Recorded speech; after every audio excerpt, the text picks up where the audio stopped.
السلام علیکم. آج کل ایک پوسٹ بہت وائرل ہوئی ہے کہ اگر آپ لاہور شہر کے اندر رہتے ہیں تو آپ کی زندگی کے 7.5 سال کم ہو گئے. اس کی وجہ کیا ہے؟ بیسیکلی ہم نے پچھلی ویڈیو میں ایکسپلین کیا تھا کہ ایئر کوالٹی انڈیکس کیا ہوتا ہے, اور وہ بیسیکلی آپ کی کیا کہتے ہیں فضا کے اندر جو آلودگی ہے وہ کہاں سے آتی ہے اور وہ کیوں نہیں ہٹتی وہاں سے.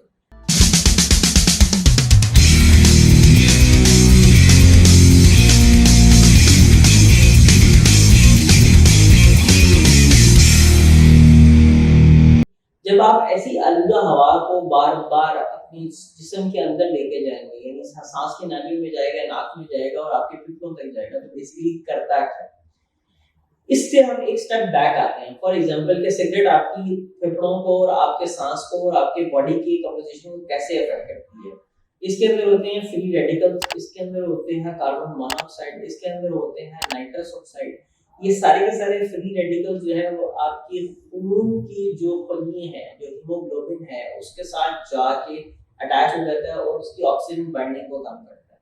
اسی طریقے سے یہ جو فری ریڈیکلز ہیں یا آپ کی باڈی کے اندر جا کے آکسیڈیشن سٹریس کرتے ہیں, اور آکسیڈیٹیو سٹریس کی وجہ سے آپ کے سیلز جو ہیں وہ ڈیڈ ہونا شروع ہو جاتے ہیں. جو آپ کے وائٹل سیلز ہیں, جو امپورٹنٹ سیلز ہیں, جب وہ ڈیڈ ہونا شروع ہوتے ہیں تو آپ کی باڈی کے اوپر سٹریس انکریز ہو جاتا ہے. بالکل اسی طریقے سے اسموگ بھی آپ کی باڈی کے اندر چینج لے کے آتی ہے. وہ چینج یہ لے کے آتی ہے کہ آپ کاربن مونو آکسائڈ, کاربن ڈائی آکسائڈ, اس کے علاوہ فری ریڈیکلز کو جب انہیل کرتے ہیں تو وہ آپ کے خون کے اندر ہیموگلوبن کے ساتھ جا کے جڑ جاتے ہیں. اب وہ ہیموگلوبن ہو گئی ناکارہ. اب آپ کی باڈی کو ڈبل کام کرنا ہے. وہ ڈبل کام کر کے جو ایک ناکارہ ہیموگلوبن ہے اس کو بھی ریپلیس کرنا ہے, اور جو ریگولر ریپلیس ہونے والی ہیموگلوبن ہے اس کو بھی ریپلیس کرنا ہے. تو اس کو ڈبل کام کرنا پڑ گیا. اسی طریقے سے جو فری ریڈیکلز ہیں جب وہ آپ کے باڈی کے سیلز کے اندر جاتے ہیں تو وہ سیلز کی اپوپٹوسس, یعنی سمجھنے سیل کی خودکشی کرا دیتے ہیں. جب وہ ایک سیل خودکشی ہو جاتا ہے, خراب ہو جاتا ہے, اس کی جگہ پہ دوسرے سیل میں آنا ہے. آپ کی باڈی کو ڈبل کام کرنا پڑ گیا اس سیل کو ریپلیس کرنے کے لیے, اور یہ اس طریقے سے ریپلیکیٹ ہوتا ہوتا ہوتا کچھ حد تک کینسر کاز کر سکتا ہے, کچھ حد تک آپ کے آرگن فیلیئرز کو کاز کر سکتا ہے. اور آپ کی جو نارمل ایجنگ پروسیس ہے, یعنی ایک گاڑی آپ نے چلائی 1 سال کے لیے بہت اچھے طریقے سے احتیاط سے ویسے ہی لے گئے جیسے 0 میٹر, اور اگر وہی گاڑی آپ نے کھیت کے لیے آپ نے لے گئے اور وہاں پہ جا کے چلانا شروع کر دی تو وہ 6 مہینے میں ایسے رہ گئے جیسے 10 سال چلا دیے. تو آپ نے اپنی باڈی کو جب رف اینڈ ٹف اس طریقے سے یوز کیا تو وہ آپ نے اس کی کنڈیشن کو سمجھ لیں ڈیٹیریٹ, خراب کر دیا. اور جب وہ آپ نے خراب کر دیا تو آہستہ آہستہ آپ کی دیکھنے میں تو آپ 40 سال کی ہیں, لیکن آپ کی زندگی جو ہے وہ شاید 50 سال سے اوپر گزار گئی. اس وجہ سے آپ کی زندگی کے وہ 7.5 سال جو کہ بہت قیمتی 7.5 سال ہے وہ ختم ہو جاتے ہیں, ضائع ہو جاتے ہیں, اگر آپ اس طرح کی گندی اور آلودہ فضا کے اندر ہوا لیتے یا اپنی سانس لیتے رہیں گے اور آپ اس طرح کے شہر کے اندر رہیں گے. اگر آپ اپنی زندگی کے 7.5 سال قیمتی 7.5 سال بچانا چاہتے ہیں تو اب آپ نے کرنا کیا؟ 2-3 کام ہیں جو بہت امپورٹنٹ ہیں. نمبر 1, آپ اگر باہر زیادہ ٹائم گزارتے ہیں تو سمال کے دنوں میں آپ نے ٹائم باہر نہیں گزارنا, آپ نے گھر کے اندر گزارنا.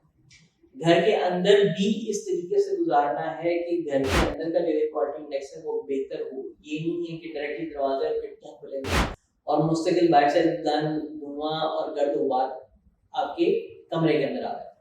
تیسری چیز یہ ہے کہ آپ کے انڈور پلانٹس جو ہیں وہ آپ کو آکسیجن پرووائڈ کرتے ہیں. آپ کے جو ایئر ہے اس کے اندر جو سسپینڈڈ پارٹیکلز ہیں اس کو ابزارب کرتے ہیں, اور آپ کی جو ایئر کی آکسیجنیشن اینڈ ہیومیڈیٹی ہے اس کو ریسٹور کرتے ہیں, اور اس کے ساتھ ایئر کوالٹی انڈیکس بہتر ہو جاتا ہے. اگر آپ انڈور پلانٹس نہیں لگا سکتے تو آپ ایک سمپل ایئر پیوریفائر لیں. ایئر پیوریفائر آپ نے وہ لینا ہے جس کے اندر ہیپا فلٹر یعنی ہائی ایفیشنسی پارٹیکولیٹ ایلیمنٹس لگے ہوئے ہیں جو کہ آپ کی ایئر کے اندر جو سسپینڈڈ پارٹیکلز ہیں ان کو ابزارب کر سکتے ہیں. اور وہ ایک اچھا آپ نے اپنے ایریے کے لحاظ سے ڈیسائیڈ کر کے اپنا ایک ایئر فلٹر اپنے کم از کم بیڈ روم میں یا اپنے لیونگ روم میں ضرور لگا لیں, تاکہ جہاں پہ آپ اپنے 24 گھنٹوں میں سے 8 سے 10 گھنٹے 12 گھنٹے گزار رہے ہیں وہاں پہ وہ جو سسپینڈڈ پارٹیکلز ہیں وہ منیمم ہو جائیں. یہ یوزلی ہم ان لوگوں کو زیادہ کہتے ہیں جن کو الرجیز استھما وغیرہ ہوتے ہیں تو ان کی ٹریگر فیکٹرز کم ہو جاتے ہیں.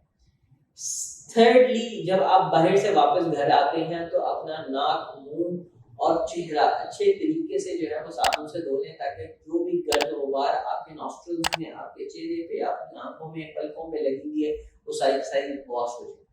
جس وقت آپ باہر جا رہے ہیں تو اپنی گاڑی کے شیشوں کو بند رکھیں تاکہ ڈائریکٹلی دھواں آپ کے منہ کے اوپر نہ پڑے، اور اگر آپ موٹر سائیکل کے اوپر جا رہے ہیں تو ہیلمٹ کا استعمال کریں اور مفلر اپنے گلے میں باندھ کے رکھیں تاکہ وہ جو ہوا ہے وہ ڈائریکٹ آپ کے چہرے کے اوپر نہ پڑے بلکہ ہیلمٹ کے وائزر کے اوپر لگ کے آپ کے چہرے کو بچاتی ہے۔